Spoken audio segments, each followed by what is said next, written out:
समाज पार्टी लोग मंच से कहते हैं कि हम देश की सबसे बड़ी तीसरी पार्टी है, राष्ट्रीय पार्टी है, लेकिन विरोधी और विरोधी दल हमें तोड़ने के लिए उनके नाकाब मंसूबे दिन के 24 घंटे और 7 हफ्ता के 7 दिन और साल के 365 दिन 12 महीने इसी प्रयास में लगे रहते हैं, इसी सोच में लगी रहती है। ये तो गुरु अड्डा है, यहाँ गुरु गोलवालकर तो यहाँ रहता है। उनके लोगों की ये सोच है, उनकी ये हमेशा ये मंशा रहती है कि बहुजन समाज पार्टी और बहुजन समाज के महापुरुषों को आंदोलन कैसे रोका जाए। आजादी के बाद इस देश में जब भी कोई राजनीतिक दल बना तो तमाम जातियों को जोड़कर, तमाम संप्रदायों को जोड़कर राजनीतिक दलों का निर्माण किया गया।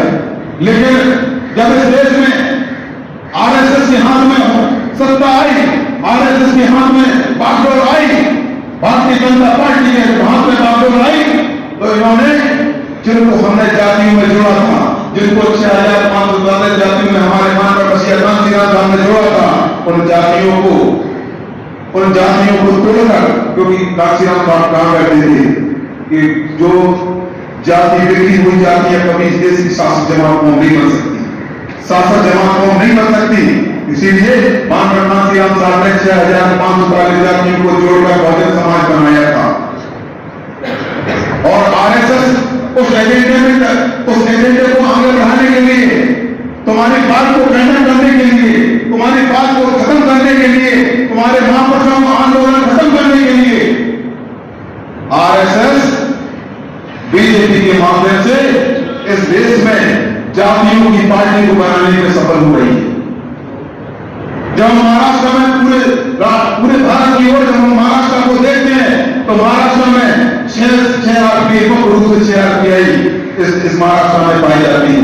अगर वामसेवक की बात करें तो 4 लोगों को जो बहुजन समाज पार्टी के संस्थापक थे, जन्मदाता थे, और मानव कांशीराम साहब को धोखा देकर उन्होंने वामसेवक को तोड़ दिया और वामसेवक की 11 भाग बना दिए।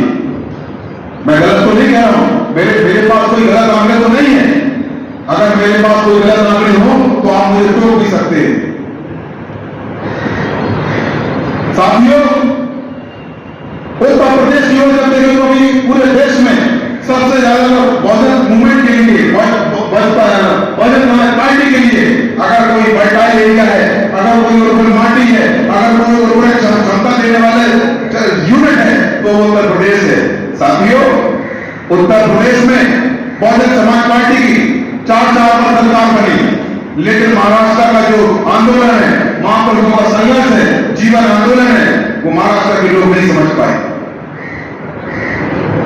और यहां हम लोगों को तोड़ने में आरएसएस और निष्ठावान सिपाही हूं, मैं अनशस्त्र सिपाही हूं, बहुजन समाज पार्टी के नेता, हमारी नेता अगर मुझे जहां भी लगाने का काम करती है, जिस जगह लगाने का काम करती है, मैं उस जगह ईमानदारी से अपना काम करने का काम करता। माननीय बहन जी ने मुझे राजस्थान में लगाया तो राजस्थान में मैंने काम करने का काम किया, और हमारी यूनिट के सहयोग से, हमारे वाली वर्करों के सहयोग से बहुजन समाज पार्टी से 6 एमएलए आए, बहुजन समाज पार्टी के 6 एमएलए आए। फिर हमको विधान लोकसभा में मध्य प्रदेश में हम लोगों को काम करने का मौका मिला। हमने मध्य प्रदेश में भी रैली चलाने का काम किया। हम वहां से भी अपनी बात को आगे बढ़ाने के लिए आगे अग्रसर हुए, और अब सन 2024 की लड़ाई के लिए आप सभी के बीच में माननीय बहन जी ने मुझे भेजा है। शासन सत्ता की लड़ाई, राजपाट की लड़ाई ना जिले पे है, ना विधानसभा पे है, ना प्रदेश में है, और ना ही सेक्टर पे है। शासन सत्ता की लड़ाई केवल और केवल बूथ पे है, केवल और केवल बूथ पे है। अगर बहुजन समाज पार्टी का बूथ मजबूत नहीं होगा, बूथ का वर्कर मजबूत नहीं होगा, बूथ का सिपाही मजबूत नहीं होगा, तो सम्मानित साथियों, आप सोलापुर नहीं पूरे महाराष्ट्र में आज तक बहुजन समाज पार्टी 2.5 का आंकड़ा पार नहीं कर पाई है, 2.5 का आंकड़ा पार नहीं कर पाई है। यही कारण है कि हमने जब भी इलेक्शन लड़ा, जब भी हमने चुनाव लड़ा, तो हमने फ्रीलांस वर्कर के साथ चुनाव लड़ा, यानी स्वतंत्र कार्यकर्ता के साथ चुनाव लड़ा।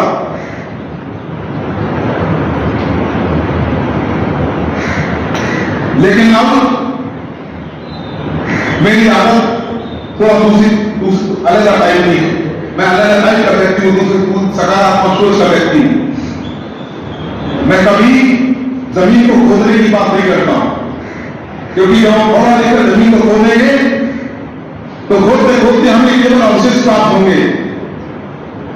हम अगर खोदेंगे तो खोदते खोदते हमें केवल अवशेष प्राप्त होंगे, और अवशेष प्राप्त हो और खोदते रहे तो उसी खोदते खोदते खोदते खोदते उसी गड्ढे में मैं भी दफन हो जाऊंगा, आप भी दफन हो जाएंगे, और बहुजन समाज भी दफन हो जाएंगे। 16 कोटि कार्यकर्ता, लेकिन मैं कंस्ट्रक्टिव सोच का व्यक्ति हूं, कंस्ट्रक्टिव आइडिया वाला व्यक्ति हूं, कंस्ट्रक्टिव देख के समझाने को आगे बढ़ने का काम करता हूं। इसीलिए मैं उस जमीन को खोदते हुए उस पर अच्छी मजबूत दीवार बनाने का काम करूंगा, आप सभी के सहयोग से, आप सभी बहुजन समाज पार्टी के वर्गों के सहयोग से। हम लोगों की पृष्ठभूमि, हम लोगों का जो बैकग्राउंड है, वो सभी लोगों की बैकग्राउंड से जुड़ा हुआ है, गांव से जुड़ा हुआ है। जुड़ा के जुड़ा है,